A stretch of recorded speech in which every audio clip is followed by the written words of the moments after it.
Computer. You know, hold Okay. on one sec. Oh yeah, no, we're good. We're good. I was just Okay. looking for a little lozenge. All right. So we're now recording live, so don't talk about the thing The with the, thing. with the guy. Um, Definitely not. welcome everyone watching to not that anyone's watching live, but they'll be watching later. Um, welcome to episode 4 of Craig Talks to People, the interview show that's going to sweep. It's going to sweeping this room. It's not sweeping the nation yet, but I'm really pleased today to have on Adam Elk from Mommyheads, who is a guy I've had the pleasure of getting to know on a professional level through our day jobs, and then had the pleasure of discovering his entire back catalog and music with Mommyheads, which is, I have to say, astounding. The amount of music you've put out at the quality level that you guys have done. So, I appreciate that. Yeah, we weren't back in the day. It was so hard to make a record, as you know, because we're yeah, both similar ages. That yeah, you just felt lucky to be in a studio. God, felt blessed. And yeah, and you'd stare at the amps and the options of mics and the big board, and you'd wonder who was rich, like who could afford this. yeah. That's And exactly of right. course now we can do everything in the box. And I love the combination of the old school, a desire for old school sound, which to me is just rich and creamy and juicy, and it doesn't need a lot of reverb and a lot of effects. Just the raw sounds were gorgeous back then. Yeah, And mixing that desire for quality sounds and what we deem to be a quality piece of music with modern expediency and quickness and yeah. and and access. It's it's funny. I picked up a copy of Goat's Head Soup Yeah. and put on my turntable the other night on Angie just to start out, and I was just blown away by how warm and great the whole thing sounds. And you think, why? We've made it worse, to some degree with Right. digital, and so it is kind of that trying to find the vintage sound and maintain that vintage sound, but still, still you have to record on digital nowadays, and digital gives you a ton of power and options and all that. But Yeah, Goat's Head, I think part of it was done at Muscle Shoals. I could be yeah, wrong. I And I imagine that studio that they were moving lamps slightly just for so that the reflections might lock in a reflection off the world. So like yeah. it becomes less of a science and more of you're an interior decorator of sound, I you know. read a thing the other day about Money for Nothing that the way they got that guitar sound partially is that somebody knocked over the mic stand, and they came back from lunch and didn't realize they'd knocked it over and started playing, and they're like, Happy accidents. "That's it." You Yeah. know, so they could probably never recreate that again. Yeah, But you don't get the Phil Collins drum sound by looking for it. You get it by accident. And that was a talkback mic that right, was on the console, the little skinny mic, yep, and what came through the speakers and what came from the stone room at the yep, Manor in outside of London. And those happy accidents have to come from being in a baking process, yeah, slow bake at 400 or 250 or 300, where the band is just gelling after a week of jamming or two yeah, weeks at Headley Grange, and they finally find their groove, and they finally everything is settled. hmm, And this is something you can't do with plugins. I'm sorry, you just can't. You no, can't get into that settled sort of moments. You have to sort of make them. yeah, And so we're all in our little bubbles trying to make those moments. And I think it's really helpful to know what they actually taste and feel like, what yeah. you're looking for. You got to know what you're looking for. And so going back to the mommy heads, sorry to Oh, no, wrap this up, but no, go ahead. I love rambling, but we definitely know what those moments are for our generation, what those go head soup moments are. And we've been in enough studios to know that it's simplicity and it's good quality of musicianship, good quality instruments, good quality mics. And you just got to know what you're looking for. And I equate this to the first time I had organic chicken or free range chicken. I finally went, whoa, that's what chicken's supposed to taste like. I've been eating Yeah. IKEA chicken, processed thousands of particles mushed together into one piece of wood chicken for my life. I had that Um, experience with beef when I lived in London for a while, and all exactly. is grass fed over there, you know. Not to be a tree hugger, but man, it tasted like what I imagined I should have been eating. And so that sound quality is what we strive for on our records. And that's fun Yeah. to go for that, to shoot for that as a band of guys in their 50s, to always be looking not like so meticulously or perfectionista oriented where we're miserable. We're actually happy. Like when we achieve those cool sounds on a tom tom, we feel like, oh, that was a good Saturday. Yeah. Yeah. And and thus the band has survived. And that's one of many things that we all agree on is the bass player just got a Rickenbacker, you Yeah. know, Yeah. and we're like, every time he comes in, it's like he opens the case and there's a glow from the case, and we're like, oh, and then he starts playing. We're like, oh, that's so different than the Fender, It's funny. precision bass. I And you're saw one just of so the, enamored yeah, with this new direction that you're like, let's keep playing together, after 35 totally. years. I saw So one of those videos the other day where a guy plays the same riff over and over with like 25 different bass guitars, to see how yeah. they sound different. And the Rickenbacker is just like so on another planet Oh, from any of the other ones. And it's Mars. yeah, The yeah, attack is yeah, Mars. I find Fender basses to be more Venus, and but that's just me. But so all of these magical desires, keep us wanting to A, wake up in the morning and go seize the day, and B, do it together, yeah, and why music is so fun, and why it's such a relief from corporate boardroom options in life where there's 30 people trying to agree on a creative thing. yeah, We know that really well. So yeah. why We not do. do it with four that are like-minded and generally respect each other to go, I defer. I know that my bass player knows well, and I'll just go, yes, we should go with the Rickenbacker over the Fender. Like Yeah. that's respect and that's love, and that's not the boardroom option. So For you guys who are watching this, probably don't know, but our day jobs, I write and creative direct advertising, and Adam does a lot of music for advertising, including some of my ads.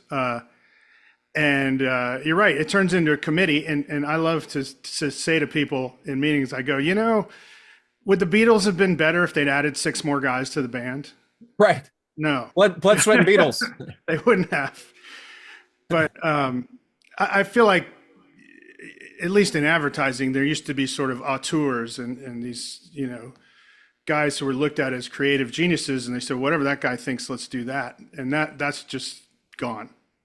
It's really become a committee. And well, let's not talk about advertising. Well, no, I agree. I mean, what I like, look, everyone deals with advertising. Every time you pick up your phone, you're being Yeah, advertised to, right? And you're also being advertised to by your local musician going, I just dropped your record. So there are yeah, a lot of parallels that I'm okay talking about. yeah, And I'm okay pushing my music onto the world. I'm a Coney Island kid that was really born being educated by the Hawkers. Step right up. And yeah, so I love when someone comes at me and goes, you need to listen to this. I'm like, great. Um, I need more of that in my life. There's way too much passive aggressive communication. Just yeah, be aggressive, and I'll trust you because I'm a Brooklyn guy. So, and so advertising, yeah, there used to be those people that really believed in their gut in advertising, and I also think there were musicians that believed with their gut. There were singers that believed with their gut. I yeah, love mid to late 70s singers like Foreigner and Billy Squire, yeah, where they came out and they sang with their whole body. yeah, And you can see their feet twitching, the Robert Plants, their kneecaps twitching, and it absorbed you because there was no BS. And they were hawking a wonder, maybe they were redoing the blues like Led Zeppelin did, but they were hawking something that everyone went, yeah, we want this. yeah, And now, not to pick anyone out, but if there's a lot of apologetic singing where it's like shoegazing and whispering, and I don't know who this is. I always say, like, if Billy Squire, Robert Plant, and Freddie Mercury were whispering to me, I couldn't tell the difference. But when they sing, I know Freddie Mercury over Billy Squire over Robert Plant over Def Leppard because the whispering levels the playing field. Like it could be, who is it? Like, why are you whispering in my ears? yeah. So there's no character in self-deprecation You know, when you're singing. And so I miss that bold, hawking, you're as cold as ice. Like I love that. Give it to me. Yeah. And indie music was cool with it. We had the Chris Cornells Yeah. and like why not just lay it all out? Yeah. And so I miss that, and I try to do it. I'm not successful, but I try to be as honest as possible with my desire to project. Yeah. I have a voice that if I push into grit, it just sounds awful. So I've learned that through trial and error. So I try to get that emotion through, I don't know what the word would be, articulation or, tremors in the voice or whatever. But, McCartney was a great example. He could sing anything, but, Helter Skelter is one of his greatest Oh, vocal yeah. performances. And that's just like no holds barred. We have that song on our record, Kick My Tires. And Marty played a solo on it that's incredible. And, before he played it, he said, "What do you want me to do?" And I said, "Just let it rip, just go 1,000,000% on this." And I feel like we don't let guitar players do that anymore. It's like there were the shredders in the 80s, and then you got the backlash against that was the REMs and the U2s, and, where, oh, God forbid we have a guitar solo, you know? But I missed the No, I agree. bombast. I missed the agree. bombast in guitar and in vocals. I'm not a big Replacements fan, but I was watching a Replacements thing, and they had their early days, and one of the Stinson brothers loved to do solos. Yeah. And it wasn't Tommy, it was I forget. But once the solos stopped and it became more song oriented because the labels wanted more songs, they kind of lost something. Yeah. And they lost their bombast, and they lost actually what made him special, which was this irreverence, and it became more like going for hits. And they were like Tim was the last great record because it was the agreed upon sort of mixture of bombast and songs. But I Yeah. think a lot of bands go through this. That's also leads me to why having a label back in the day gave you a career. If you sold, 500,000 copies, you were making cut of those records. Now you may not have a career and you may struggle, but you will make better art without that sort of need to Yeah. appease anybody. Yeah. Yeah. And so I like that. That's a good segue because I wanted to talk to you about that experience. I knew a little bit of your history that you'd had a record on Geffen and it kind of died. But let's talk about before the bad stuff. I guess what was that experience like signing to a major and you guys went in Ocean Way with Don Was. That's got to be a thrill. It was crazy. So we started in the 80s in high school. It was just fun. And then 90s moved to California in the San Francisco salad days of indie rock, Thinking Fellers Union and all these wonderful bands were, Primus was happening and Mr. Bungle and the Yeah. Residents were there. We lived down the street from the Residents in Jawbreaker and it was a good scene. Yeah. We didn't have the Paisley Underground scene, which was LA, but we had Loud Family, which was a Game Theory, and everybody toured through. Hmm. And we just made records we wanted to make. Flying Suit and Bingham's Hole. And Bingham's Hole was produced by Peter Cadis, who went on to produce all the national records, all the Interpol records, Sting, Grammys for Sting. And we were his first band, and so we were living that sort of just do whatever we want. Then Geffen came around and they had we were touring with Lisa Loeb, who was sort of the Taylor Swift of '97. That Stay Yep. song was everywhere. And Yes, it was. Yep. and she was a fan of ours and brought us into her amphitheater tour. When I say Taylor Swift, I just back then there was not as many female artists as successful as now. Yeah. And for indie rock, she was the queen. So Totally. no one could touch her. And so Arm sync placement. it was like mandatory. Yeah. So we got a taste of the big time and we saw screaming fans and autograph signings for endless miles of kids. And then she was on Geffen. Geffen got her, the biggest signing craze ever for an artist for Geffen. Hmm. And then they saw us and signed us, but they didn't know what they were getting. They were getting a band that really didn't know what they were doing. We had no game plan. We Yeah. were a mixture between XTC and the band. We were called the Little Feet of San Francisco. Who knows what we were doing? Well, I think that's the great thing about your music is I hear little bits and pieces of different people, but it's you can't define it. Well, And that I I appreciate get that. really insecure about our record because everyone's like, "Oh, it's REM," and I'm like, "Yeah," but but it's definitely you've got your own thing, and I really admire that and respect it. I know it's you guys when I hear it. It's by default. You remember back in the day when there was a band that they were the Posies of your town, or not the Posies.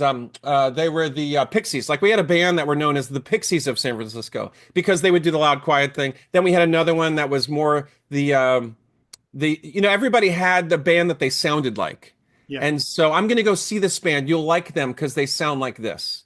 yeah, But we always were the band that they were like, I don't know. Like it was screwball. Like we were on a Residents tribute record one day, and then we were doing a McCartney tribute thing the next. yeah. Um, so we got on the label, and we knew it was going to be disaster, but we took the money and made that record, and we did it at Don Was's. We tracked in his guest house, which was a it was owned by that director who did Faster Pussycat Kill Kill, and so it was this gorgeous Mulholland John Drive. Waters. What's that? Is that John Waters do that, or am I? No, it was it'll come to me. No, no. But and it was incredible to be up at his house and having like Travis Tritt walk by and Bonnie Raitt and the Stones, I tech looked at the guys. dates. He had just finished doing that Brian Wilson movie, I guess, about the time. Just did the Brian Wilson movie, did Steel Wheels, was on the way to Voodoo Lounge, whatever. There were two records done in '97 by Don Was, Rolling Stones and us. Yeah, So nice. you know, so Yeah, it was like a buzz. Like all these people were visiting. John Bryan showed up with his Chamberlain. We put him on the record. The Tower Power guys showed up. It was this weird entry into like a train of stars, and we just popped our heads in. Um, he was doing a reggae album with Willie Nelson. He had a lot of irons in the fire. I think it was his birthday, and Billboard did a full Billboard tribute. Every page was "Thank you, Don Was." So and then Jim Scott had just done Wildflowers, and he was the engineer, and we were like, "Whoa, that's our favorite record of '95." yeah, And so we poked our head in, but we didn't know what we were doing, and we sort of produced it ourselves. And it was like in a time when Beck was doing Odelay, and the Dust Brothers were the big thing, and Sneaking Beats in, and Wicca Wicca was in there. We did like Meet the Beatles. We It was the four of us in a room and singing and playing. So yeah. it failed, or it never even had a chance. They just dropped us while we were on tour. I think we Right. were playing with Cake in San Diego, and they were like, "We dropped you." So I love cake. Uh, yes, so it's really horrible to hear these kind of stories, and I know a few of them. I recently got to know Patrick Ferguson, who's the drummer for 5/8. Do you know them? I've heard of them. Yeah. Well, they same deal. They did an album with Ed Stasium, supposedly a Hmm. great album. Yep. Psyched about it. It just kind of sat there. They're like, "When are you guys going to start promoting it?" They're like, "Soon," and they just never really did. Tripping Daisy was a band I Yep. came up through Dallas listening to. Made a fucking masterpiece of a record called Jesus Hits Like the Atom Bomb. But Island was going through some mess and it didn't get promoted or Yeah. anything. Murray Attaway from Guadalcanal Diary, who I Yep. recently met, made a terrific solo album that I think same kind of deal. And then I read about this recently about this Juliana Hatfield album that she did for Sony called God's Foot that still hasn't been released and is supposedly the best thing she ever did. So I it's mean, we were contemporaries with Spoon, and they were on Elektra with Ron Laffitte, and they had a song called "Feet Don't Fail Me Now," which I thought was brilliant. And yeah, that they got dropped right in the middle of a tour, and they did really well. But they're rare that you have a band that they had a signature sound from the beginning and were awesome, and we all knew they were great, but they were getting messed around with. yeah. I It's think like every band I had a saw, major label record that was put yeah, on a shelf. I mean, we all did. yeah. I saw David Lowery from Cracker do a little show here at Eddie's Attic, and he mentioned that they got a phone call while they were on tour saying, "Yeah, sorry, you're gone. You're not on the Which label." is a shame because I know the Camper Guys. We just played Berkeley, and Jonathan Siegel was on stage with the band before us, Mhm. and in the audience were members from Game Theory. I mean, there was just all these '90s rock heroes in our audience because they were our generation. Like we show up and they're like, "Oh, it's just like a birthday party," you know. Yeah, Um, but the shame with Camper is I loved Camper. I mean, they were kind of the reason I moved to San Francisco. I felt it was safe, a safe area. If Camper came out of Santa Cruz and they lived in the Bay Area, that was safe for us. Yeah. And they had Pitch Tent Records, and the drummer Chris was running Pitch Tent and wanted to sign us, I think, but Yeah. they got signed to Virgin, so they moved on and made two great records with Virgin and got dropped. What they could have done with those budgets Yeah. and Herring producing, they could have made 5, 6, 10 more great, amazing records, but it really hurt them, and it they disbanded. Yeah. And I really, it pains me that they didn't make more records. Yeah. It Yeah. it put a bookend on a band that should never have had one. Um, David Lowery lives in Athens now and teaches music business at the University of Georgia. I think that's great. He was always the tough one. I always felt like he had a business thing, like he was two sides of the brain and he had both sides functioning equally. Yeah. Whereas, you know, Apparently, the reason they got dropped from their label was that he screamed out the phone number of the head of the label at a show and told everyone to call him and scream at him. I think in New York at like Irving Plaza. Yeah. He had that rebellious surly part, and he also had I'm gonna be successful business part. Yeah. Yeah. Discerning. Yeah. Yeah. But I think every band has the same story, and the way we fight back is to keep going. I mean, I look back on the band I had in the '90s, The Reach, and for years I was like, if we just kept going, maybe we'd have gotten a deal, because we had interest from labels and stuff, and it was this huge regret. And now I look back on it, I'm like, if we had gotten a deal, it would have been a fucking disaster, and Yeah. we would have gotten chewed up and spit out and eaten up, and it's easy to sit around and say, well, we're going to demand creative control, like REM did, and but I'm sure that wouldn't have happened at all. I mean, the meaning of crapshoot is you don't know what's going to happen. And I think the Smash Mouths and the Third Eye Blinds were rare. They just had a song that eked through, and Green Day felt constructed, even though they weren't, it felt like too perfect. And so I think that, the odds are against everyone. And I kind of like right now, like I don't need a career in the music business. What I do like is to have records that I'm proud of and I feel good about. And I don't mind paying a radio guy and I don't mind paying a press guy. And we just cracked the top 10 with this last record. So it's small movements and small successes, and we celebrate them organically. And it's like watching a flower grow, not just shoving it out of the earth, like unconventionally and non-organically. Like this is a very organic thing. Yeah. And I also think the evolution of the music we do is organic. Like you can kind of see the thread. It's not just looking for hits and placating certain K-rock, right? Placating K-rock in LA. Yeah. So I like the fact that most, if not all, of your albums seem to have sort of a common theme lyrically.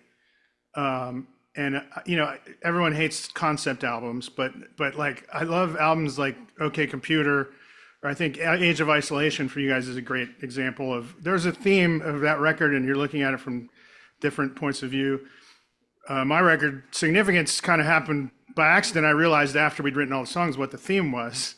That's a good way. That's the best way to learn your theme is after. Yeah.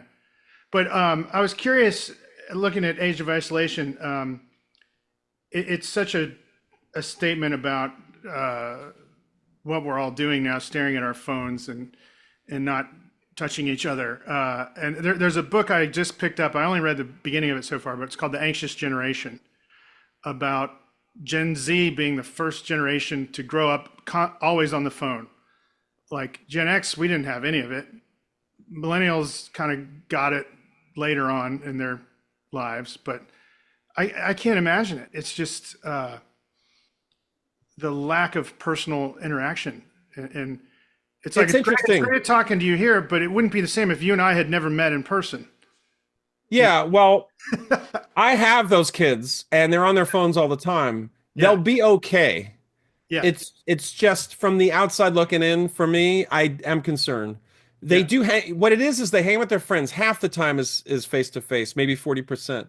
But they really have like dove into the 60% of non-actual like physical communication. They've managed to create a world through video games, talking. Like I could hear my son shooting and killing in a video game, but then going, "Yo, how was your day?" Or, Yeah. did you still feel you okay? How's your stomach after eating that burrito? Like Yeah. they've learned how to communicate while in these constructed universes that are AI driven or Yeah. fabricated by X's and zeros. Um, so they can sort of multitask emotions through that paradigm, and I think they'll be fine. But there is on certain things a little bit of they're stunted on certain things. Hmm. They're dating later. I think a vast majority. It takes a while to trust. It takes a while to just jump in the water emotionally, I think, with other people. Yeah. Um, but I do think it'll work out. It's just Yeah. seeing that process is alarming for me, where we just always hung out physically. Sure. But every time I start, reading something like that and thinking the world's going to end, I remember that Pac-Man was supposed to ruin all of our brains. Exactly. We were all going to grow up dumb, and it raised your blood pressure, and it was addictive. All this stuff. And I guess we made it out okay. But Well, Black Sabbath, my grandmother thought was the end of me, and I was going to find, yeah, Satan if I spun it backwards. So, yeah, yeah. I saw a thing the other day. It was a clip of one of those old videos of the evangelical guys playing Zeppelin backwards and trying to yeah, and it's like it's not there, dude. It's just not. but that was legitimate a problem. Yeah, yeah, yeah. Um, it's funny. A guy said to me the other day. Uh, well, I said to him, I said I have this deep-seated fear of someone thinking I'm full of shit. And he said, well, it's because you're Generation X. And so Generation X is authenticity at all costs. Right. And I thought, oh yeah, that's pretty much true. All the people I admire, it's for their authenticity. But with social media, it's not about authenticity at all. It's about what you can sort of put out there, what image, fantasy you can put out there about yourself. So it's really interesting to watch. And I think you're right. Everyone's going to be fine, That'll be fun. but I think the human sort of condition will trump. It will get over any kind of like optics that we're concerned about, and that desire for connection, that desire for realness. yeah, It'll come from the gut, that desire. And I also think music helps. Good music is honest. yeah, And there, it's a document that has to be BS free. yeah, And once it's bullshit free, we accept it. And if there's a message of any message will get through. And the great songs are all about connection, and it's about love, and it's about even the ones about hate try to have something like a light at the end of the tunnel. It's a diversified message. It doesn't feel like thin. And I think music and artists will call people on their BS.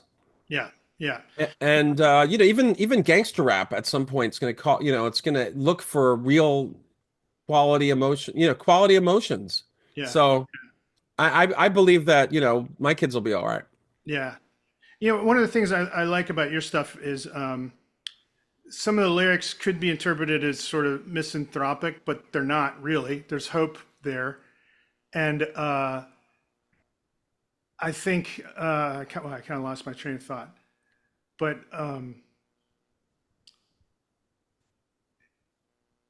it's it's not like you're saying the world's horrible. It's more about like this longing, sort of what I call the ache of humanity, of being human.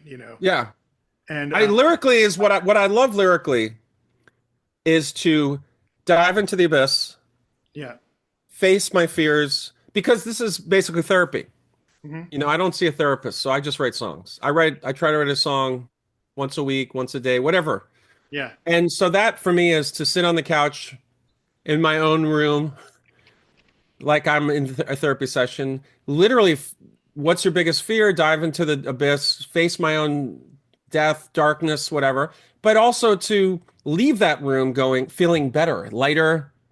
yeah, And so a good song, my experience should be the same as the listener experience, which is whoa, is this serious? And then at the end go, I think the sun's going to come out.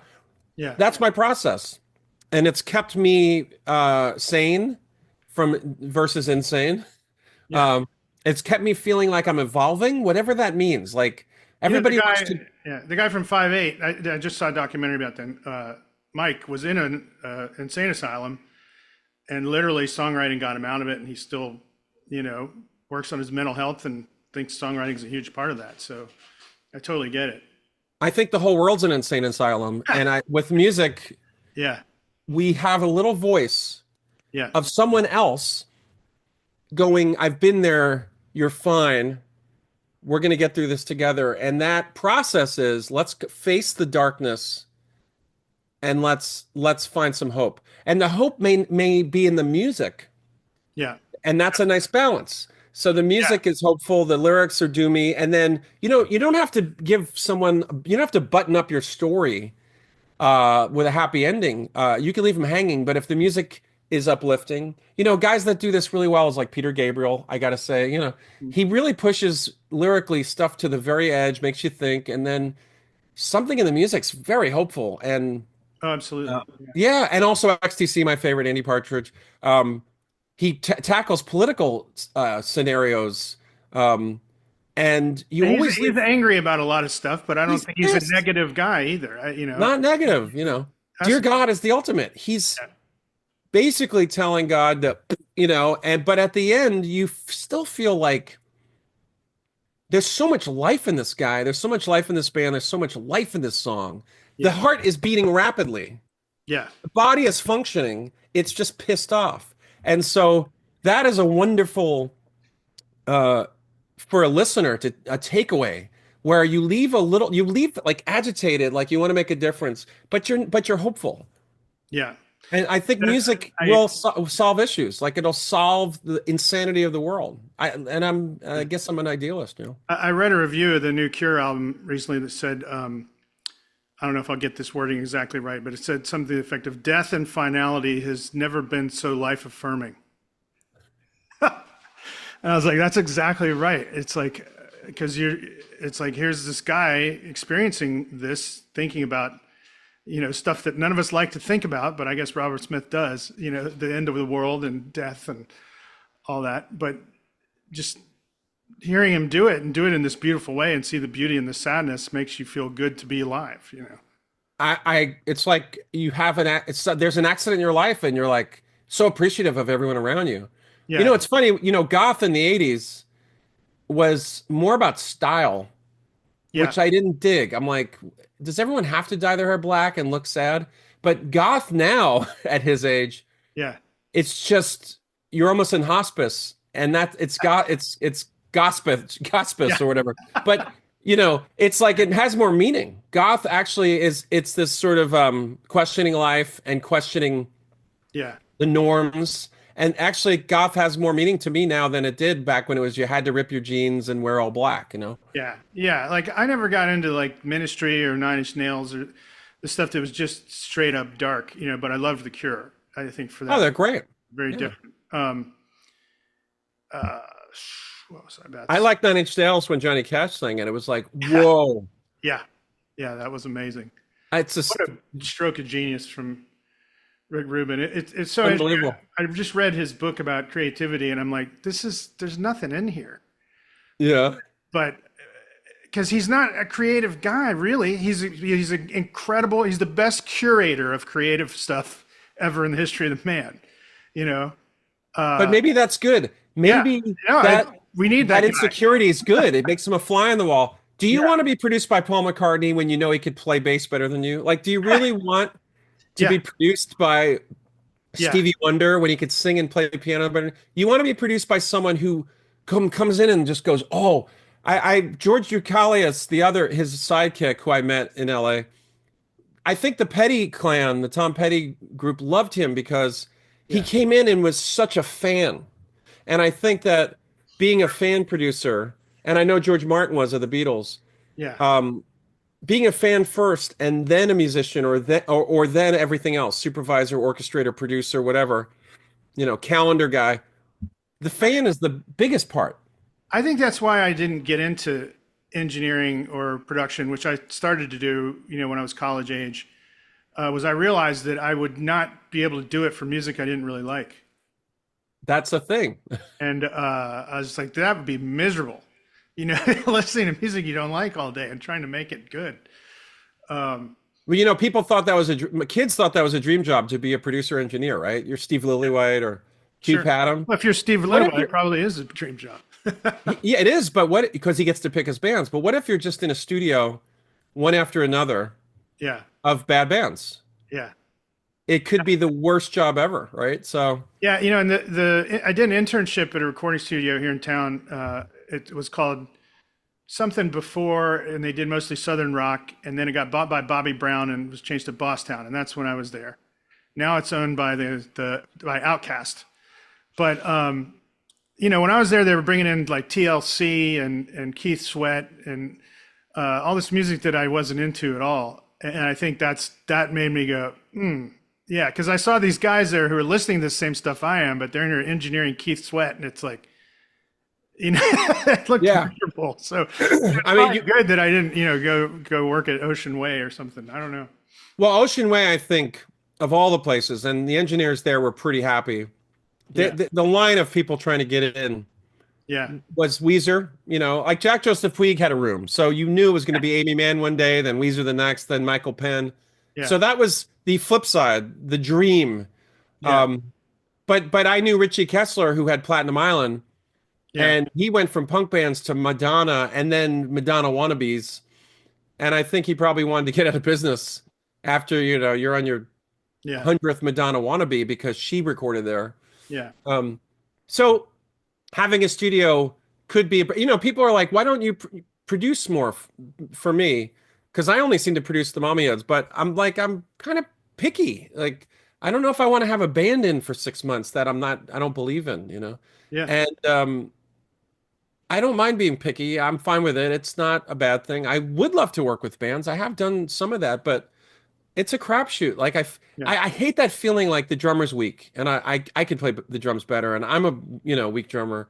yeah, Or I would just want to grab the guitar. I don't want to have that competitiveness as we try to make some genius piece of music, like yeah, I'd rather yeah. someone go in who's not a musician, but more of a tactician. Marty grumbles about their album Gold Afternoon Fix that came out after their huge hit Starfish, right? Yeah. And the drummer, the original drummer for the church, apparently wasn't great on tempo and was kind of a little bit all over the place. And the producers are like, all right, we don't need him. We're just going to program the drums, and this is better. And the album sounds like crap, a lot of it. The songs are great, but that was a case of exactly what you're talking about, of a producer coming in and going, well, I can do this better than your guy.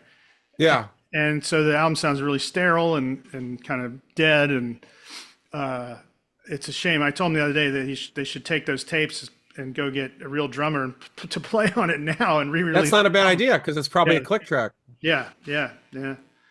But there's such a great drummer or a drummer who knows how to play songs. yeah, And sometimes they're both. There's yeah, such a weird mystery in the push and pull between each beat. yeah, yeah, And I find, like with our drummer, I find that I'm just enamored by the sauce that he creates. Mhm. And sometimes he pushes or lays back, and I want to mess with it, and I do a little, but I never lose the sauce that's in between each beat, the ghost notes. And Yeah. once it feels like it's locked, but floating along and it's his world he's created, it feels like us, which means human. Like it just feels like yeah, human yeah, beings. yeah, But yeah, I find far too many recordings feel more click track. And I also feel a lot of session guys. Why we can't have a session guy in the Mommyheads? mhm, I mean, maybe we could. We've never experimented, but I've worked with enough session guys. Their default is to lean into the click and to play the so on that there's no phasing between musicians. That yeah, it's just like everything's hiding behind one finger, and you have thousands of fingers behind it. Yeah. It starts to be too tight. And the phasing where it starts to do this, the fanning is when you get the band. And Well, why, like, how much of your guys' stuff do you do like just the band in a room together all at once? not enough. Yeah. I mean, the Geffen record is that, Yeah. and it's locked. Yeah. It is You gotta locked. be well rehearsed to do that. That's We for were sure. well rehearsed. I mean, Don was coming into the practice space Yeah. behind the burrito shop in San Francisco. But now we don't have enough time. So we will jam together. And then if I find that a chorus is ahead, I'll lay the whole chorus back. If I find if I need to I'll move the verse if I need more energy and I'll push it forward. Yeah. But I, I yeah. will not mess with the human quality, you I know. learned that about my own playing that if I look at the waveforms, I'm constantly way ahead. Me too. But I'm always ahead. Guitarists are always ahead. Yeah. Um, one thing I did on song, we did a cover of Train in Vain. I love that cover. It Thank was you. great. Yeah, I had fun doing it. Uh, I did a click track that gradually got faster, That's awesome. and I couldn't get the tempo right of the song, and then I'm like, well, maybe I just need to move it, and we're in there recording. I didn't tell the drummer I'd done it, and he noticed it. He's like, "What's going on with this? This is the tempo changed or something." I'm like, "Wow, it only changed by about 5 beats per minute over a 4-minute song." But People but it people made a don't huge realize. difference. And I think I had just seen this thing about Honky Tonk Woman and how the tempo of that goes like it's an enormous shift from the beginning to the end. So People don't realize this about punk rock, yeah, but the Clash, to me, the biggest secret of the Clash is the drummer, Topper Headon. yeah, He was a jazz drummer. He was not necessarily a punk rocker. He got the little crew cut, whatever, but his drumming is so rock solid. yeah, The Clash wouldn't be the Clash without him. And when they wanted to fluctuate and get faster or slower, it was all under his supervision. Um, and Sandinista and all these great records, the drums are just amazing. And the weakest punk rock has weak drums, where it was like, I just started a week ago and now I'm in this punk band. yeah. Um, I think Paul Cook's a good drummer. Amazing. The drums were the cornerstone. Yeah. We think it's the attitude and we think it's, Yeah, Joe Strummer. Obviously, Joe Strummer is a one of a kind, but without the drummer who never gets discussed. yeah. And he Yeah, was it's even a like unless heroin you're addict. Stuart Copeland or Neil Peart, it's like doing complicated stuff. People don't talk about it enough, but the Interpol drummer is tremendous. I think If you look at great drummers. Yeah, London Calling, yeah, just Yeah, listen yeah. to the drums. yeah, It would not be the same track without it. And give him enough rope, that whole record. And look at Elvis Costello. I mean, yeah, yeah, you know, the drums are so vital. And it's not, obviously, it's not Stuart Copeland where you have between beats. yeah, It's relatively simple in the Clash, but man, you take it away, they're done. They're yeah. gone. So, and they play the songs too. These drummers were smart enough to play the song. What does that mean? The toms have notes. Yeah. Uh-huh. They will tune the toms so that if there is a section where the melody needs support, they're underneath that melody. And they play simple sometimes. So the lyric gets across and there's enough breathing. And then they pick their spots to do a fill. It's not just it's unbelievable what a great song drummer can do. And we both know that. We're songwriters. It's so helpful. But it's I mean, also, I feel super fortunate that Michael Jerome agreed to play on my record because he's a tremendous drummer and I think he writes great parts. But I'll say on Train in Vain, I thought I needed something different, and I had a friend named Brian who's another ad guy who's, Michael's a real rock drummer. Brian plays Steely Dan, and he's into Steve Gadd and all that kind of stuff, lighter touch. And I thought that song needed it, and it worked great to get Brian in to do it. So, but neither one of them is, they're the quality they're playing isn't based on the complexity of the fills they're doing. It's about the taste and doing stuff that sounds cool and I love drums, so I wrote in some drum solo fills for in a couple songs for Michael. of course. So it's I feel like a lot of music, um, more modern music, is this wall of sound, and you can't make out any individual instrument. And then suddenly you hear something like Pixies, where all you hear is bass and drums for a second. You can actually hear what the person's playing, and it's like, wow, that's a bass guitar sounds amazing. A Well, drum this is right. sounds Prog rock amazing. still does well. Yeah, And I don't think it's because of the noodling. I think it's because when you have a prog rock band like Beat come around, they will show like a jazz band. It'll say Tony Levin, you know, like it'll have Steve Vai like on the marquee. hmm And there's a reason why solo artists that are top 10 on Billboard will not. That it's just about the hits yeah, and that one artist, and it's not. There is no front cover, marquee names. yeah, And this segues into how I mix and how I treat the Mommyheads. I want the bass fully heard. I want the drums fully heard. I want those parts to be the ultimate that you can play, whether it's the simplest or the most complicated. I want you to feel confident, and I want you to be able to play it if you're a drummer in this band to play it for your kids and go, I did that. yeah. And so that's like the pride of ownership of your parts should be what a band is all about. And so I don't want to hide anything or make someone just play the simplest thing ever because my ego is too big. And so this brings me back to bands of the 60s, 70s, and early 80s before the Lindrum, uh, when it mattered who was on the record. And you would open it up and go, oh, Steve Howe is playing on this, guest appearance. I knew it sounded familiar. And there's this lineage of sound that only they could do. And for us to keep that fire alive, at least for our 510 fans, is great. I'm happy I about it. think part of it is all right. Back to Goat's Head Soup. At the beginning of Angie, you've got an acoustic guitar completely in one side. 100% panned to one side, and nobody does that anymore. Nobody just like pans instruments hard so that you can hear this one over here and that one over here. I mean, you guys sort of do it, and I can hear it in that. Each instrument's clear. But I kind of miss that. It's like the reflexive thing is, oh, we're recording acoustic guitar. Well, let's get a big wide stereo spread and get 6 mics on it. And Yeah. like you don't need to do that. So it's sometimes it's great just coming out of one side and guitars over here and bass is over here. And a lot of the 60s records were that way, maybe out of necessity because they only had 4 tracks to play with. Yeah. No, we've been panning. I've been, ever since the Geffen record, my guitar's been on the left and Michael, the keyboardist, has been on the right. We have our own speakers.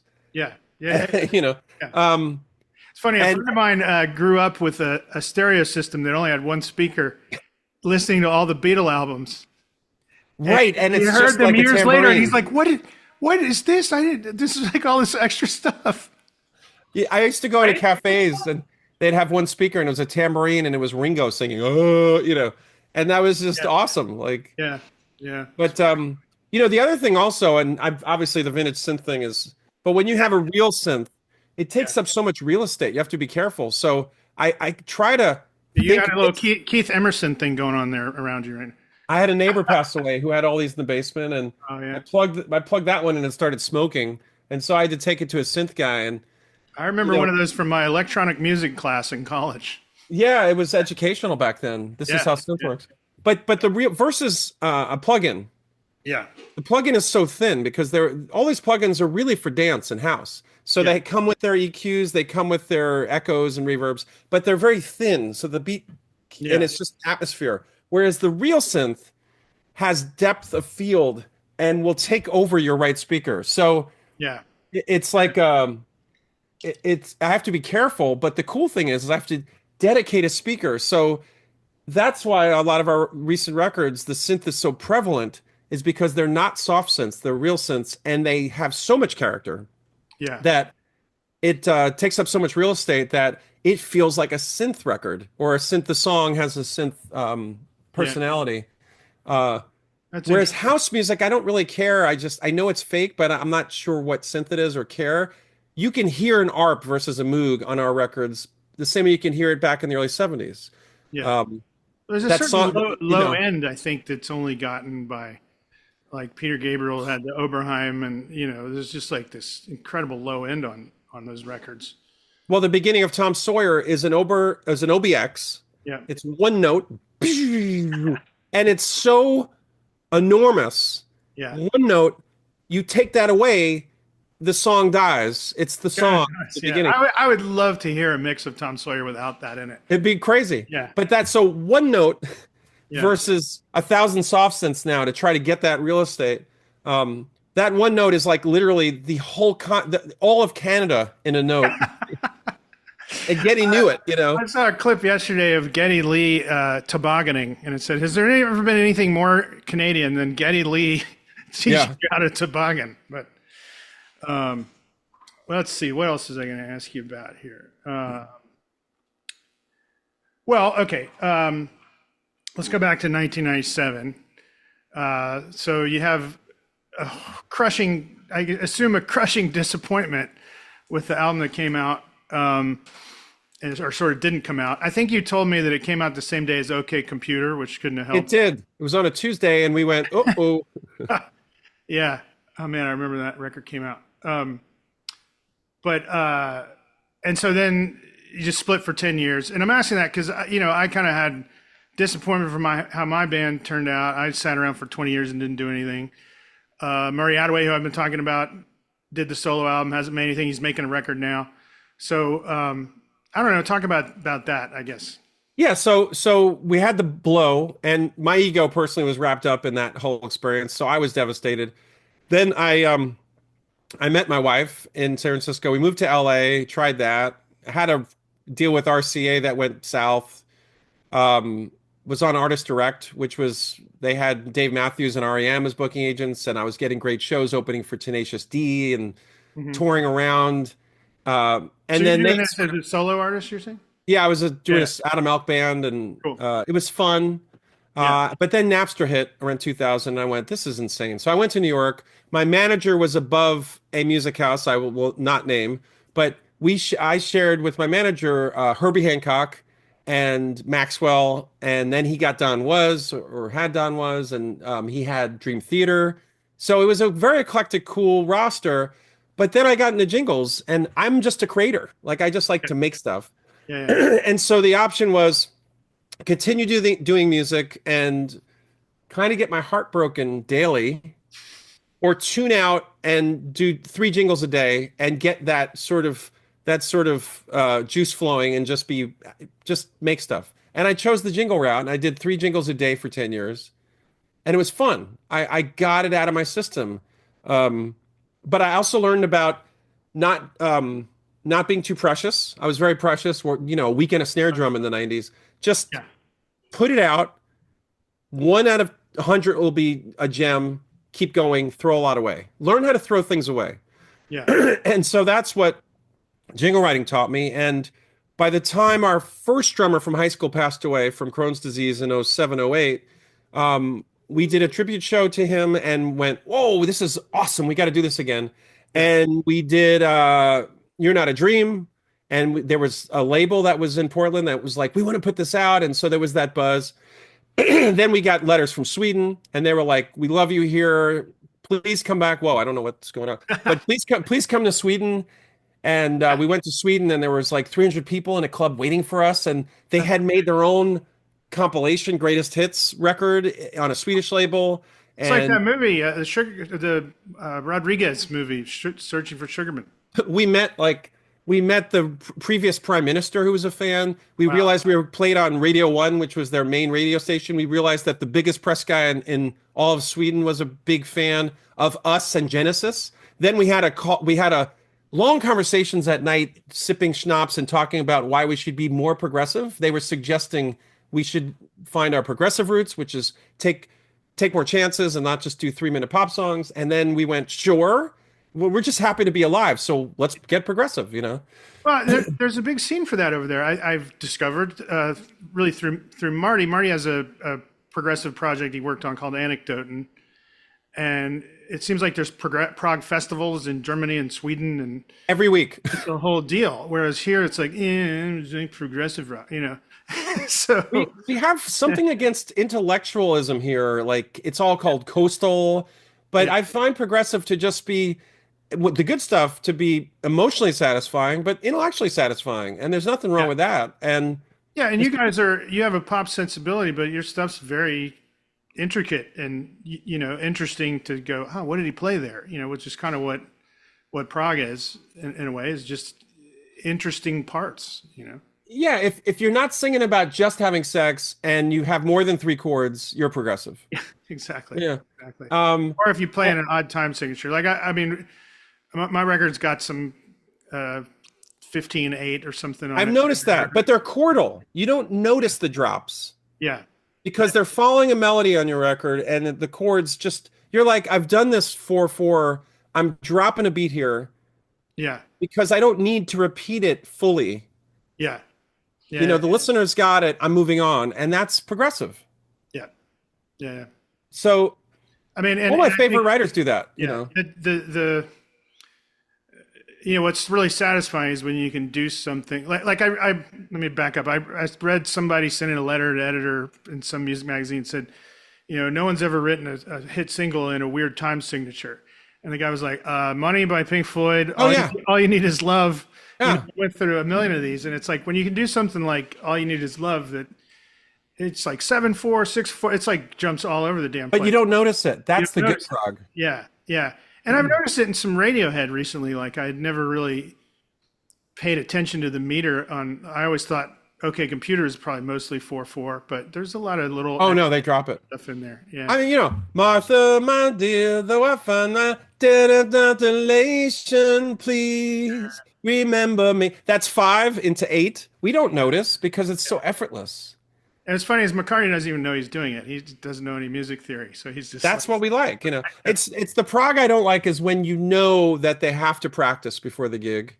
yeah, You yeah. know that it's guided by the complexity, not by the emotion and the sentiment and the lyrics and the sort of Well, I saw a clip the other day from a guy selling some lesson package from Guitar Institute of Technology, and he was doing the crab walk, you know, thing, and I'm just like that is not the music I want to do. It's like there's sort of this continuum, I think, for musicians of like technician, artist, you know, and like Marty is all the way over here. He doesn't know any theory at all. You know, there's yeah. like, uh, you know, that guy, the Steve Vai's, the Shredders of the world, who are just like, what complicated thing can I play? And the juice they get out of it, I think, isn't an emotion of the music. It's a, ooh, look, isn't this cool what I'm doing?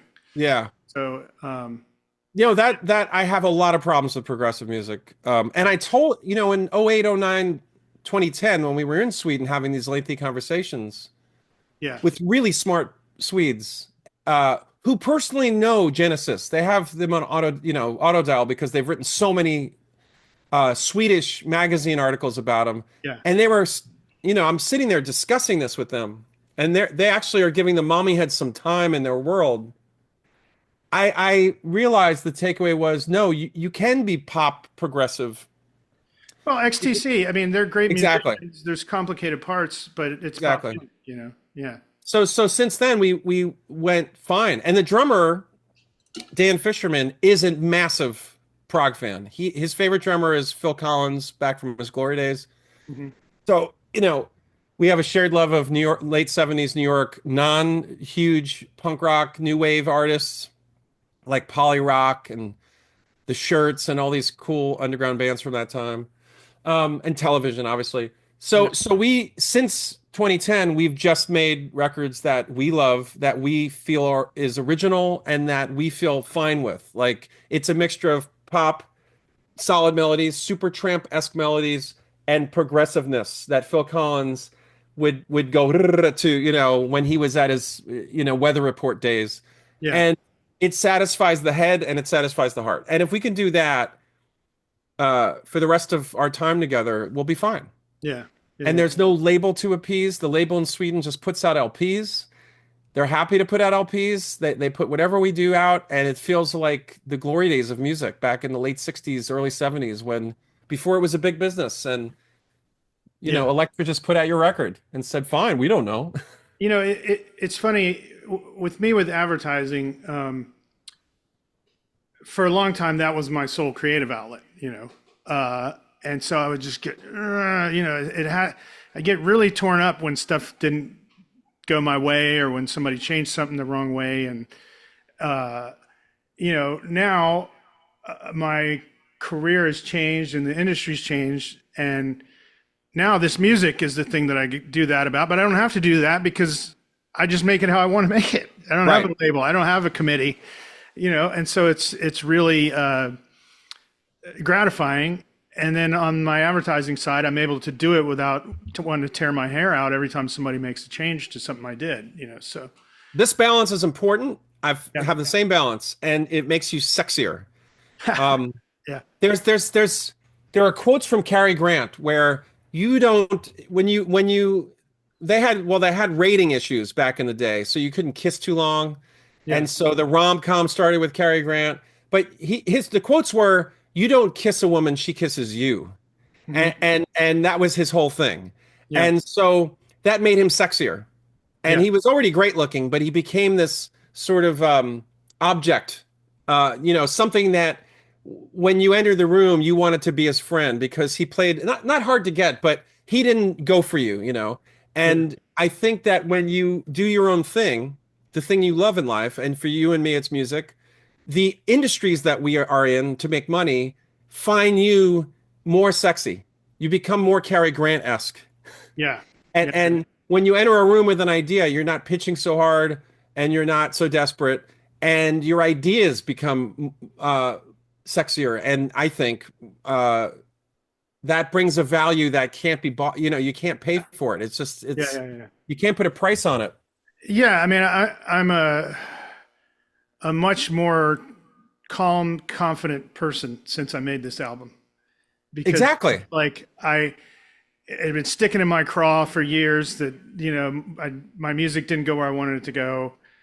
I got to make another album someday, and it's like, now I made it. It's like, if I die tomorrow, I made that record, and so it gives you that calm and that ability to just go in and that's what gets people to want to be on your side, I think, is when you're just calm and cool with whatever happens, especially with creativity, which makes no sense, can't be valued.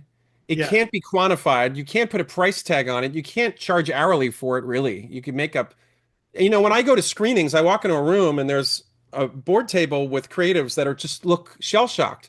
Like they're good at something, but they're trying to fit into this world, square peg in a round hole. And I'm there discussing music, and my relaxed demeanor about what I do is priceless. Yeah. And I usually leave with them going, man, we'd love to work with you. It's not so much about what I do, it's the process and how we will communicate in that process. Yeah, and how they know you're, they know you're not going to be an asshole if they have a change they want to make to it. Right. So yeah, I mean, I've made a record that year that I'm happy about. You could treat me like a human pincushion. I don't care. Exactly. I'm good. Exactly. That's exactly the thing. But when your ego's involved, you pin, I explode. So the paradox being, I'm probably a better ad guy now than I was before. And I think it's the people in this business who scare me are the ones who like always wanted to do advertising, and it's the only thing they do. And I'm like, really? Yeah. Well, you got to question it. I feel like the industry we're talking about is so chaotic, it's hurting cats. Now, if you're on a hot tin roof, whatever the terminology is, with 1,000 cats, if you chase after them, they will freak out and try to claw you. If you sit there and just be calm, they will eventually curl up with you. And I think that's most creative, whether it's like Ocean Way and you have an A&R guy pining about K-Rock, or you have an ad room, with creatives that are being constantly beaten up. Both of them could use a calming force that just made a record they feel calm about.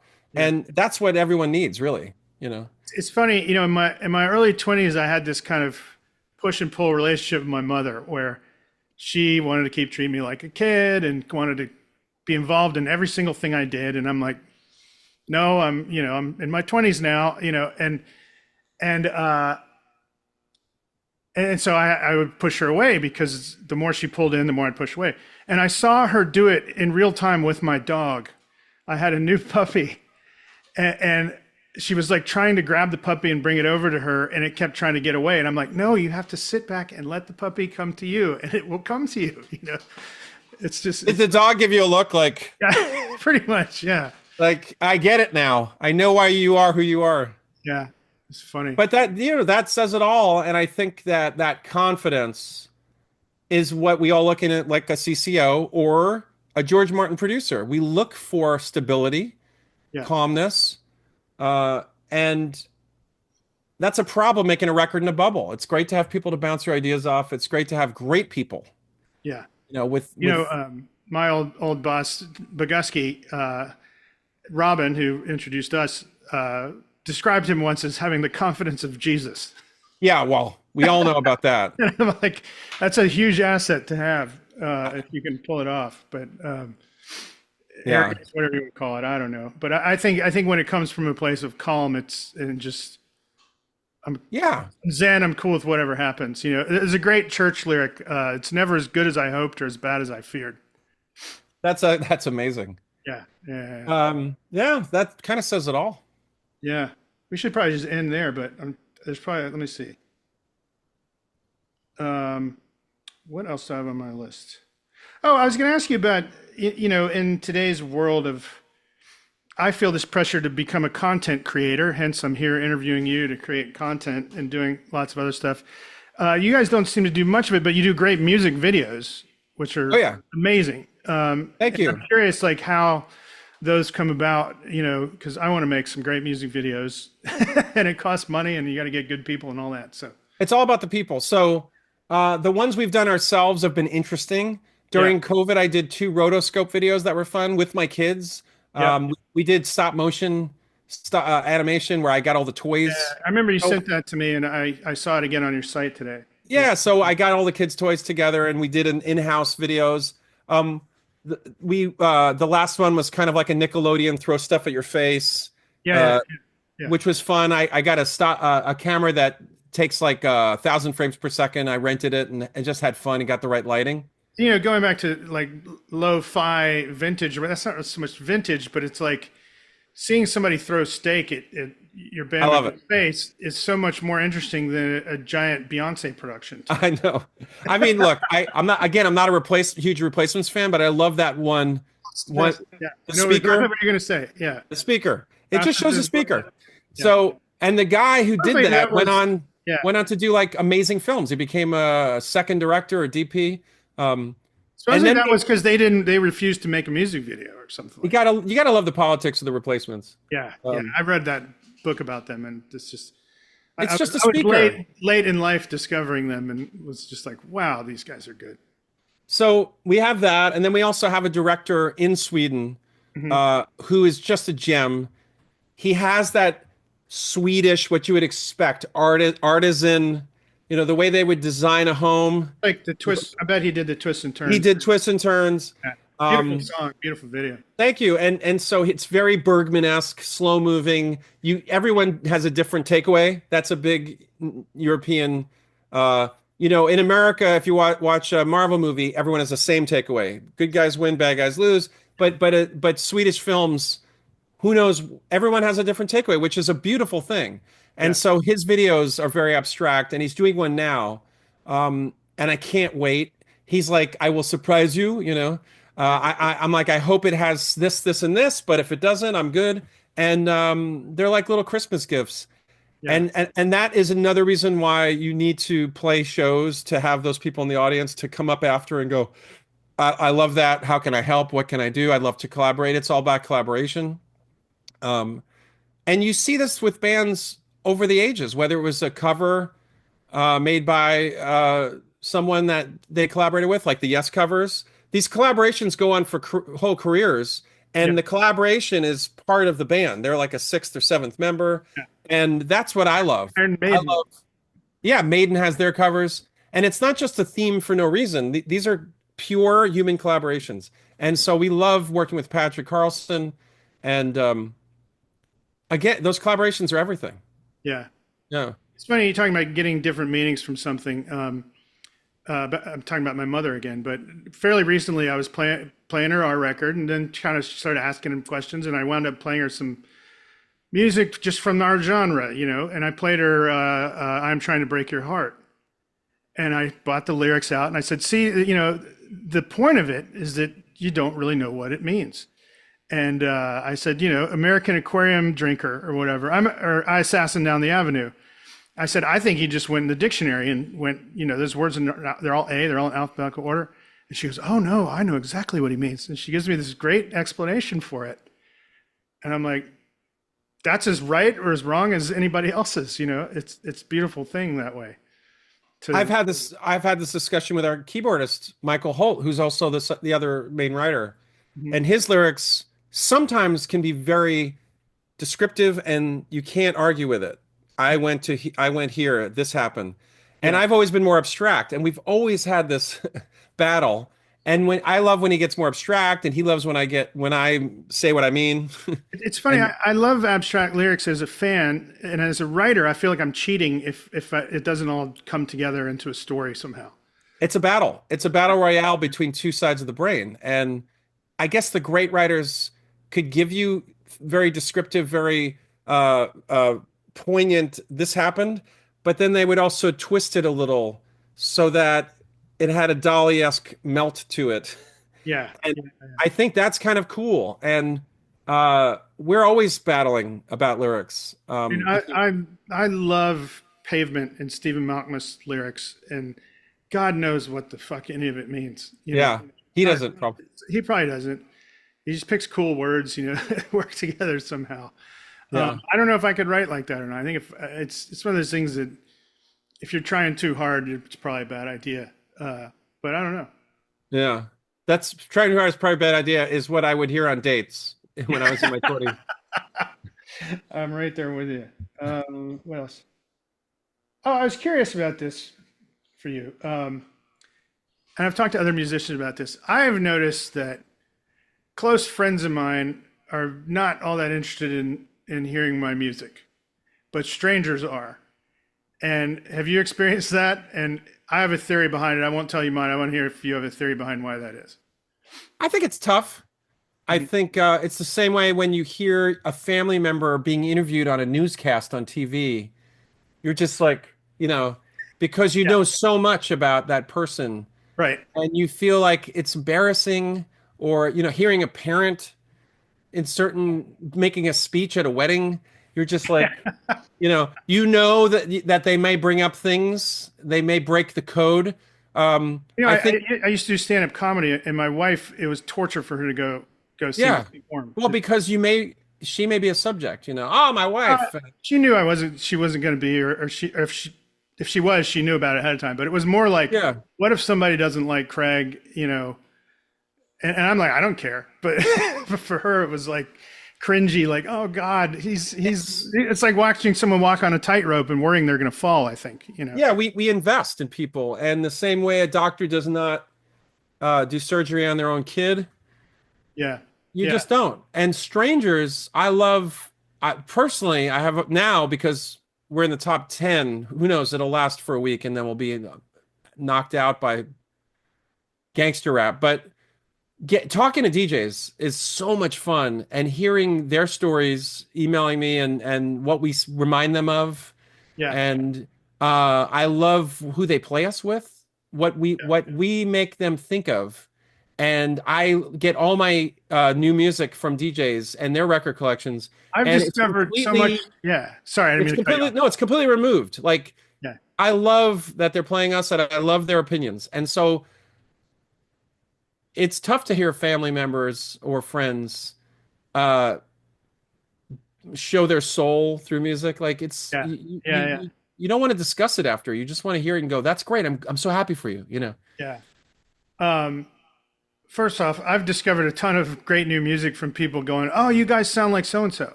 Right. And not that it's new, but a ton of people have said Bob Mold about us, and I was not really that familiar with his stuff. Sugar. I had Copper Blue, I think, on cassette in college, by Sugar. But now I've gone back and listened to it, and I love it. Yeah. So that's cool. But my theory on it is that we sort of want to view musicians in our head as these otherworldly beings who've been touched by some magical thing that we don't have and that we're getting to hear a little bit of, and and so if it's your neighbor that you've known for 10 years, you don't get that because you know them. Your neighbor who's playing the music, I mean. Yeah, totally. Robert Smith could come from another planet, and then Michael Stipe, I think, leans into the weird artist who lives on another plane, sort of. Totally. Who knows if he's actually like that? I don't know. Or then the 5'8" guy. Part of the mystique for him is that he's literally mentally ill and was in a mental hospital. So you're like, I'm hearing from someone that's on a different mental, or I don't know what the word is, but a different plane of existence than I'm on.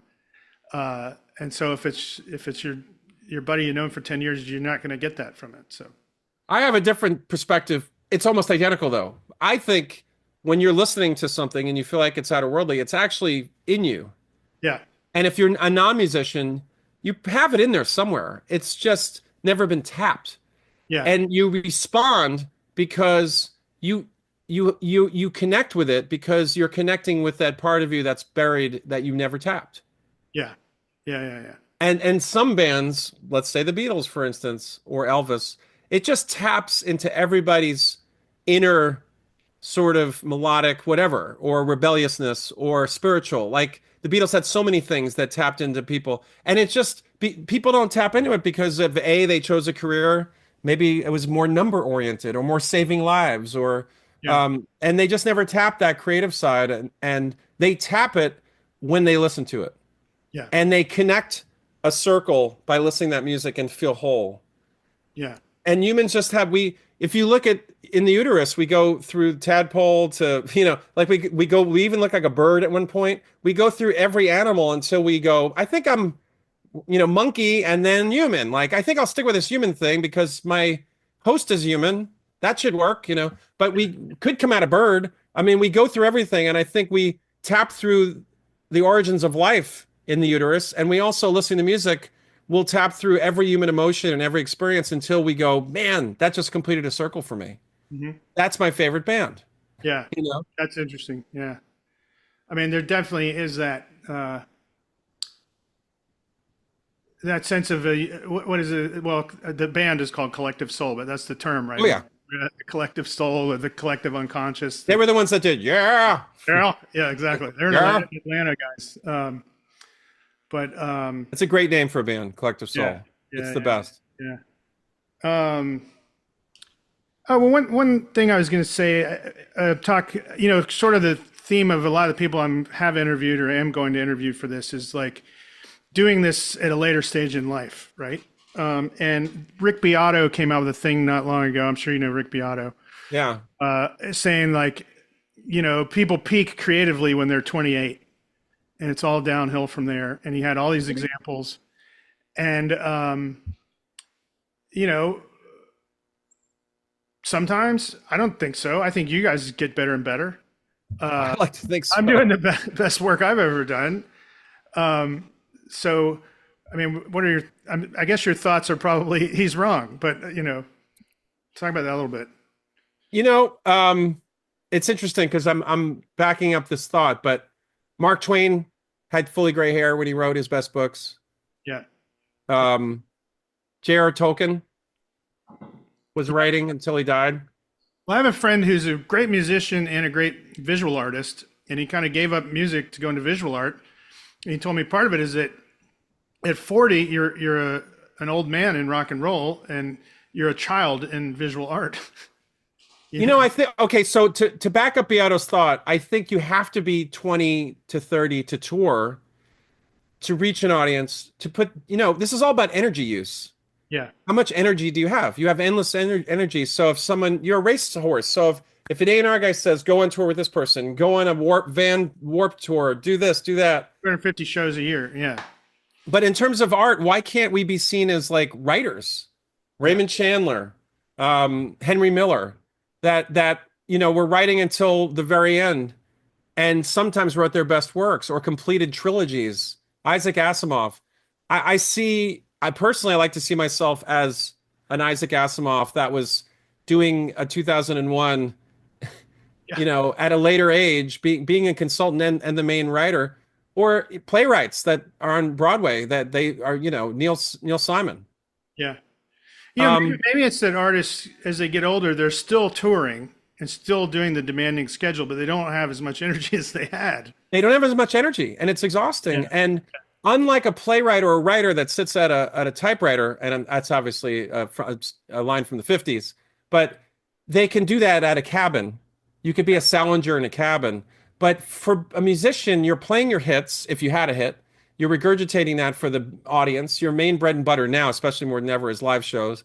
And so you're stuck in this weird grind of playing that record from 20 when you were 25 for your fans who don't really care to listen to your new stuff.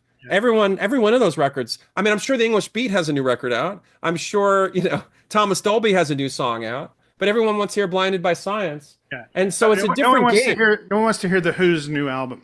Exactly. It's all a weird cycle. It's probably great. We should probably all listen to it. But when J.R. Tolkien was putting out, here we go again. When J.R. Tolkien was putting out a book in his later years, everyone read it. It could be a bestseller. So I prefer to think as artists as as novelists, Yeah. and not so much a pretty face or this guy jumping around on a stage doing kicks and smashing his guitar, and that's the weird part that's unfair for musicians. The other thing that occurred to me, reading some of your lyrics is like a 20-year-old couldn't write these because they wouldn't have the life experience to write. Life is a high wire over a safety net on fire, spinning a plate on every limb. Will someone call my next of kin? Yeah, right. That's written by someone who's got some miles on them, some life. Oh yeah, I And completely agree. my record's all about my midlife crisis, basically. Good for you. So as Marty said, it's music made by 50-year-old white guys for 50-year-old white guys to listen to. And judged by the people who've bought it, it's 50-year-old white guys. But that's valid. It's like we need that. We need all perspectives, in the musical canon. You need David Bowie's album right before he died is all about death, It's a beautiful record. I want to talk to a guy my age who feels awake and alive. Yeah. And who said, I just heard it and I think it's great. And I'm like, I just listened to your record, your radio show, or I just heard your podcast and you're doing great stuff. And those are my people because we've all eaten at the same delicatessen in that city. And we know, and we have the same experiences. Yeah, I was at that CBGB show. It was so amazing when the fire marshal came. Where did you go after? And I have no business talking to a 20-year-old unless their dad had a collection and they are already hardwired and they're going, I get it, I love Zappa, but check out this new band, the Lemon Twigs, whatever. I was gonna say the Lemon Twigs, right? Where the kids whose dad raised them on all that music, from what I heard. Yeah, but their success, I think, is guys like us going, ooh, that's triggering all my synapses in a good way. That's probably true. Yeah. It is. We're all going, ooh, is that a Rundgren song? Oh, it's their 25. And so we're fake. We're almost like, whoa, the rug got pulled. Who are they? I saw them live before I heard their records, and I really enjoyed the show. And then I felt like the records were so like overly trying to be retro. It kind of bugged me. The production. It's like AI. It's like make a new Todd Yeah. Rundgren. Yeah, it's like you don't need to do that. You'd be and my record's 90s, but I didn't try to make it 90s. It's just that's what and I think there's some modern elements to it, but that's the music I grew up. Your record is my kind of 90s, not the 90s that took over, which was bad REM, Pearl Jams, whatever. Yeah. So that needs to exist to show us the 90s were not all bad, for at least for me, because I didn't like the 90s that much. No, but I think this band is a gateway drug. I think Lemon Twigs will get 20-year-olds into Rundgren and into the Raspberries, who were amazing. Eric Carmen had some amazing songs. Yeah. And I think that they're a gateway drug, which is a great useful tool. And Yeah. they will eventually do their greater records later, the same way the Stones put out basically White Boy Blues for the first couple, that they wanted to be Howlin' Wolf and Chuck Berry. They weren't really a real band yet Yeah. until Yeah. later. And Exile on Main Street could not have been made in '64. So that's where the Lemon Twigs are, and that's fine. It's useful for society. They need to exist. They need to spread that gospel. I think But the I thing agree with you. that you guys have, and that I will have, is um, there's no template as to what a Mommyheads record is that you have to follow. There's a certain template of what a Cure record is, I think, and as good as he is at expanding beyond it in the early records, I feel like there's a certain thing that they have to do for it to be a Cure record. I don't know. Yeah, I agree with you. But and I think the fact that there's not 500 people working for the Mommyheads organization whose livelihood depends on what you're doing allows you to just do what you want. And It's just free. We're free. yeah. I think the Cure, they won they went in the Hall of Fame. They went on tour and played amphitheaters or Madison Square Garden. There's a success when you go to the top 5 bands now of the '80s as a reference. They're in there with the Smiths. Yeah. Some bands are just, they're bellwethers for decades, and the Cure have become bellwethers for better or for worse. That album is outselling everything right now. So What's that? their new album is like outselling everything else. Because it's almost like they're the Beethoven or Mozart for those, like when you think of that time period. Whether you like them or not, that's what they've become.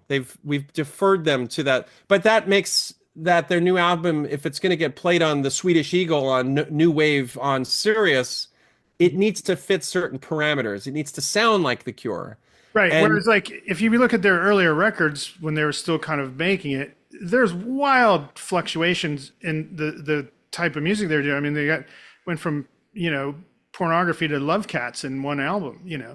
no, they were I experimenting. don't think they could do that now. I don't think they'd get away with it. Somehow. No, they were still finding who they were. That was exhilarating. I loved Head on the Door. Yeah. That's kind of and the one, isn't it? That's like it's the one. quintessential Cure album. Yeah. I love it. Yeah. But there are records for me that are almost unlistenable, but I appreciate that they were experimenting and feeling their way in the dark. But those times, there's an example where the best music may have been made in your 20s and 30s, and now you're just sort of recycling a sound, or you're the guardian of that sound, and you can't afford to experiment. And so they're successful. He lives off that band. Yeah. They do really well, and God bless them. But you will not get the sort of hubris of Elvis Costello, Burt Bacharach, or Elvis Costello and the Brodsky Quartet, where you're like, what the? And that's sort of like, I think that's cool. Like, bring it on, U2, I think, suffers from it greatly too. It's like, what they wrote for the PA system. Yeah, what are they going to do now? Like, what I don't like. I can't picture it. Like, they can't. They deviated from it a little bit, and then they came back to it, and they were successful again with that "All That You Can't Leave Behind" album. Yeah, it's just anytime they deviate from that, it goes badly for them. Well, there's success. It's a pain. What Bono should do is do a record with Yo-Yo Ma, and then we'll be happy because it'll be. That's a great idea. It'll be cool. Yeah. Well, this has been awesome, man. I always enjoy talking music with you. Same. Just the last thing about me is it's been, what you were talking about, hearing from guys, that get what you're doing. That's just kind of started to happen to me in the last 3 months. I've started to get a lot of sales and correspondence from people who get the record, and people who said, "Oh, I read your story about how you didn't do it for 20 years, and then you met Marty, and you're doing it again, and that's inspiring." And so that's been really cool. We're all looking for our people, our community. Yeah. And I've got a Patreon thing now, and I'm going to try and turn it into that. Like, I feel like all the people I've talked to have something in common. Maybe there could be a message board that people talk music on. I don't know. That's all I want to talk to are my people. Yeah. I found that there's a guy in Sitka who asked me to do a radio show. So I do a radio show, and he every 3 months, he's like, do another one. Yeah. There's a guy in Sitka that loves my kind of music. I think that's the good part of the internet, where you have this worldwide community and your people are out there, and you don't feel like I grew up in Des Moines and there was one dude at the record shop that knew me. Yeah. There are people out there that can sort of help you along and bring you to that place that feels most comfortable for you. And that's the positive of it. There's a lot of negatives. I don't want to go there. I just want to ignore the negatives. It's funny. I have a theory about, finding your people, as you say, and it's that if you can name 3 Pixies songs, I probably can get along with you. You're right. And if you can't, I probably have nothing in common with you whatsoever. Yeah, that's a litmus test. Yeah, yeah, yeah. Another guy the other day said that the bellwether for Gen X versus later generations is, have you ever drank water out of a hose? Yeah, right. I love that. That's so great. But let's leave it there. Let's leave it with drinking water out of a hose. Drinking water out of the hose. But this has been great, man. I think people are going to really enjoy listening to this. I'll put it up on our stuff, and I agree. I think 2 musicians talking is just the best. It's like comedians in cars. Yeah, exactly. Comedians in cars having coffee. 2 musicians talking with beer in their home studio. Yeah, this is straight vodka. I've been drinking this. Yeah. Well, all right, man. Appreciate it. This was super fun. So Love you. I'll send you the video. Cool. All right.